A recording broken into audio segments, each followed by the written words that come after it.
Dear Mawash, over to you, please. Thank you so much for this introduction. And I'm so honored to be around all these lovely people. So, thank you. It's an honor to be part of this platform. So, we'll be discussing decision making power and cultivating leaders for the change. So, before we start with the topic, there are a few stories I want to tell. I love storytelling, and I feel that we all, no matter what age we are at, we all enjoy listening to stories. And all these stories about women leaders from the past, the legendary women leaders. So, the first story is of Mai Kulachi. I'm not sure if anyone has heard this story. It's from Pakistan. In a small fishing village by the Arabian Sea, Mai Kulachi waited for her husband and sons, who had sailed out to fish but had not returned. Refusing to accept despair, she took matters into her own hands, venturing into the stormy sea to find them. Her bravery not only saved her family but also inspired the community, laying the foundation for what would become Karachi, a testament of courage and resilience. As the night stretched on, she refused to remain helpless. Instead, she took a boat and ventured into the stormy water, calling out for her family against all odds. She found them clinging to a broken mast and pulled them to safety. Her courage became legendary, and the village she helped build grew into the great city of Karachi. If you don't know Karachi, you can just look at the pictures. You will know how big it is and how populated and polluted it is. So Razia Sultana, dressed in a warrior's armor, Razia rode her horse into battle, her sword flashing in the sun. She defied societal norms, proving that leadership was not limited by gender. Through her wisdom and bravery, she paved the way for future women to step into roles of power and influence. Unlike other rulers, she ruled not from behind a veil, but from the battlefield, proving her strength equal to any man's. Despite opposition from nobles who refused to accept a woman on the throne, she led Delhi with wisdom and bravery. Her reign was short but unforgettable, leaving behind a legacy of strength and justice. Tomoe Gozen from Japan. I hope I'm pronouncing the name right. If there's anybody from Japan, they might hate me if I'm not pronouncing it right. Tomoe Gozen was a legendary female samurai warrior in 12th century in Japan, known for her unmatched bravery and skill in battle, serving under Minamoto no Yoshinaka during the Genpei whatever war. She fought fearlessly alongside male warriors, a rare honor for women of her time.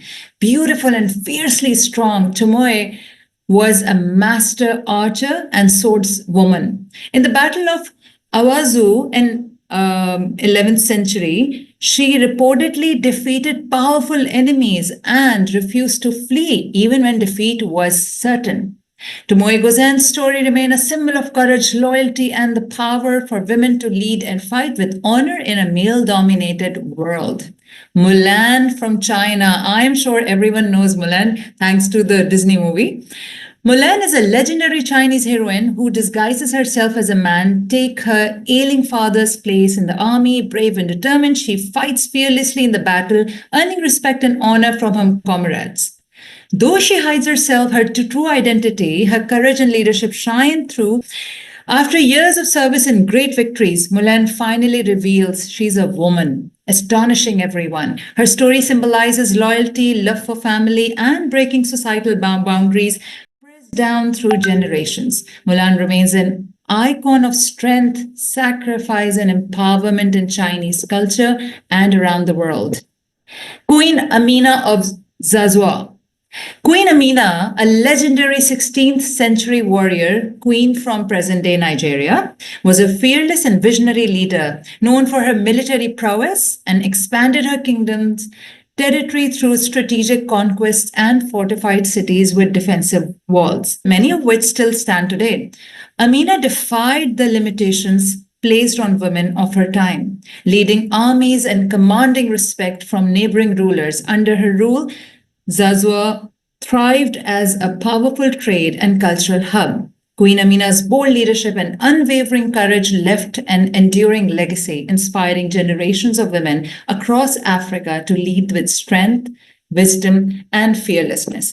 And the last story of resilience is Zainab bint Ali. It's from Arabia.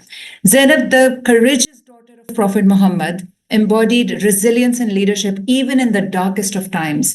After witnessing the tragedy of Karbala, where everybody was killed in front of her eyes, she was taken prisoner and paraded through the streets of Syria. Yet in chains, she stood with the unshaken dignity, fearlessly speaking truth to tyrants. In Yazid's court, her powerful words exposed injustice and upheld the spirit of freedom and faith. Bibi Zainab's story is a timeless testament to a woman's strength, leadership, and unwavering stand for justice, even in the face of unimaginable oppression. We always think that women in the olden days must be so oppressed. They didn't have a word. But if we go through all these legends and stories, we realize women had always one thing in common. It was resilience. So there are few qualities of a good leader that we see throughout these women and throughout these stories. Number one is courage and confidence, resilience and perseverance, vision and strategic thinking, emotional intelligence and empathy, strong communication skills, decision-making and problem-solving, integrity and ethical leadership. So what do we do and how can we take important decisions? Whoever we are today, whatever situations we are living in, we are the product of the choices we make in our lives. Same applies in the leadership. Key strategies for the decision-making excellence. Number one, what do we need to do? Embrace data and intuition together. Great leaders use both logic and gut instinct. I always tell people, always follow your gut. If your gut is saying no, there is something that your inner voice is telling you. So always try to follow your gut. Fine, being practical is a good thing, but trust the data and logic, but also your gut. Data gives us fact, but intuition gives us the confidence to act. The keys to balance both. For example, Oprah Winfrey, we all know her, trusted her instincts to build her media empire, but she also relied on the data to make strategic business moves. Number two is the 70% rule. Act before perfection. We usually wait for things to get perfect, the right time, the right place, the right people. It's better not to wait that long. Jeff Bezos once said, if you wait until you have 100% of information, you have waited too long. Instead, aim for 70% clarity. Then take action. Perfectionism can be a roadblock to progress. A lot of people I've met in my career who could not just start because they think things weren't ready, or maybe they were just waiting for everything to be fine, which never happens. Think long term, but move fast. Decision should be made with the future in mind, but that does not mean delaying action. The good leader always asks this question: how will this impact us? Not just today, but a year from now. Empower others in decision making. True leadership isn't about making all the decisions alone. It is about creating a culture where others feel empowered to make strong choices too. For example, Google's leader encouraged employees to experiment and take ownership of ideas, leading to some of the greatest innovations. It's always good to delegate, because this is how the people who are working for you, they stand by their decisions. They have the sense of ownership. So how we can begin? Since we know now what are the qualities of a great leader, what should we do? So what to do now? Number one, start with small decisions. Build confidence by making quick, informed choices daily. As I said, we all are product of the decisions that we have been taking all throughout our lives. Number two, seek diverse perspective.